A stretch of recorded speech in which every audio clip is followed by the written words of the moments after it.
Hey guys, Mr. Barnes here again, bringing another math video. This video I'm going to talk a little bit about finding the surface area of a pyramid, and this one is a little bit different than the last video I just did. I just made a video on finding the surface area of a pyramid where you're given the slant height.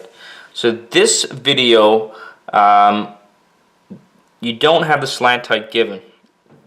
So it's really important to recognize that you need the slant height, and by slant height I mean this height right here that goes along from the middle of the side directly up to the top of the apex. So it's actually on the surface, and the reason why it's important because it's the actual height of this triangle. So the surface area of a pyramid consists of 4 triangles that we need to find, and then the bottom. So in this case where we have a square base for this example, we have 4 identical triangles. Now the only problem is that we don't have the slant height. So what we can actually do is within this triangle make a right triangle. So what I always like to do when I'm doing this is redraw this triangle and sort of look at what's happening. So my height that I have given here is 5 meters. I'm looking for the hypotenuse, which is the slant height. So I'm going to label that S, and then I'm going to need this side right here. Well, what you have to do is recognize what the distance of this side is, or the length of it. So this is exactly half the width of the side that it's facing. So if this is 6, then this guy must be 3. So then I can find the slant height using Pythagorean theorem. So s squared is equal to 5 squared plus 3 squared. And then I can just go ahead and do the math on that. So I have s squared is equal to 25 plus 9. So then I have s squared is equal to 34. So s is equal to the square root of 34. So square root 34. And 5.8 is what we'll call it. So about 5.8. So there it is. There is my slant height. So that is the number that I need to use for my calculation. I don't use this guy anywhere except for the slant height. After I get the slant height, then that guy is done. So remember what I said in my last video, label absolutely everything. So I'm finding the triangles right now, so I'm going to label it. So my triangles, because we have a square base, all the triangles are equal. So I have the area is equal to the 4 of the triangles that are the same, times the area of one triangle is 1/2 the base. So the base of my triangle is 6. And then the height of my triangle is the slant. So the slant that we found right here, which is 5.8. And by far the most common mistake I see with this, guys, is not finding the slant height. So I'll do inside the brackets first, 0.5 times 6 times 5.8. Then I'll times that by 4. And that's the area of my 4 triangles. So now the next step I want to do is find my base. So here the base is 6 times 6, length times width, so 36. Then I'll just get my total. Just add those together. So 36 meters squared plus 69.6 meters squared. So I'll do the math on that. So I get 36 plus 69.6. Let me see, 36 plus 69.6. That gives me 105.6 meters squared. And there it is, guys. That is my surface area when you're not given the slant height. So let's try the last example, which is by far the toughest of the surface area types for pyramids. So that example looks like this. So the thing that makes this tough is that we have a rectangular base. So the important thing to recognize is that I have 4 triangles together, but 2 sets of equal triangles. 2 sets of triangles, and I have a rectangular base. So what that means is I need to find 2 slant heights. If my triangles are different, then that means I have 2 different slant heights. So I have this slant height that's in the front, and then this slant height that's on the side. These are going to be different.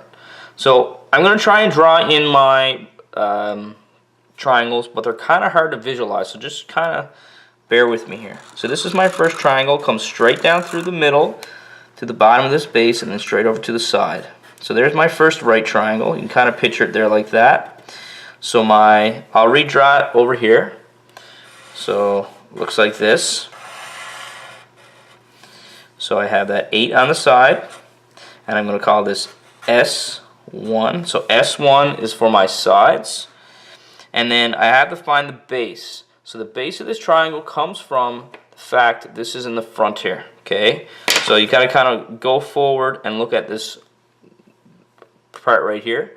So that's just gonna be half of this side, which is gonna be 2. Alright?